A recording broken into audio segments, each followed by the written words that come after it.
మత్తయి సువార్త 14వ అధ్యాయం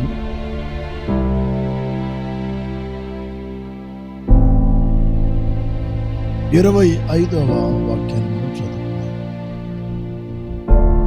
రాత్రి 4వ జామున ఆయన అనగా దేవుడు యేసయ్య సముద్రము మీద నడుచుచు వారి యొద్దకు వచ్చి అనగా శిష్యుల యొద్దకు వచ్చి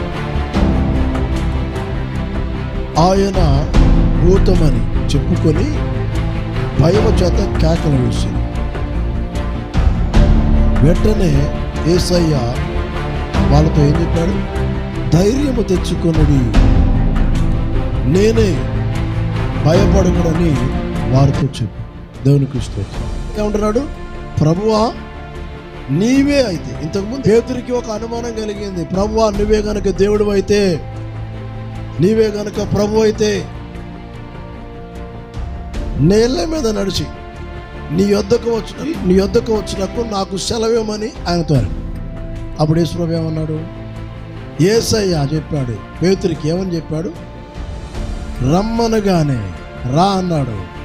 పేతురు దోణి దిగి పడవ దిగి ఆ సముద్రం మీద యేసు నొద్దకు వెళ్ళుటకు నీళ్ళ మీద నడిచెను. సముద్రం మీద నడిచెను. భయపడి మునిగిపోతున్నాడు. పేతురు ముందు దేవుడు ఉన్నాడు, సముద్రం మీద యేసయ్య ఉన్నాడు. నడవాల్సింది పోయి గాలిని చూసి పక్కనున్న పరిస్థితిని చూసి భయపడి మునిగిపోతున్నాడు. యేసయ్య మన ముందు ఉన్నప్పుడు సమస్యల వైపు చూడకండి. గట్టిగా సముద్రం మీద నడుచుకుంటూ వచ్చిన యేసయ్య శిష్యులతో మాట్లాడి పేతురికి అనుమానం వచ్చింది. అయ్యగారికి, అయ్యా నువ్వే దేవుడు అయితే నేను నడిచి వస్తాను. పడవ దిగా నడుచుకుంటూ వెళ్తున్నాడు. యేసయ్య ఎక్కడున్నాడు?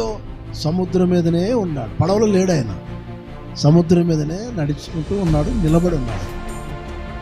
ఇప్పుడు యేసు ప్రభుని సరాసరిగా డైరెక్ట్గా మనము రమ్మన్నప్పుడు చూసుకుంటూ దేవుణ్ణే చూసుకుంటూ వెళ్ళాలి తప్ప కింద ఏముంది, అబ్బా మునిగిపోతానా, పక్కన గాలి వస్తుందా, ఓ అమ్మ నేను ఏమైపోతాను అనుకుంటే నిజంగానే మునిగి. మన ముందు ఉన్న దేవుడు ఎవరంటే మన పరిస్థితులను మార్చగలిగే మహిమ గల దేవుడే.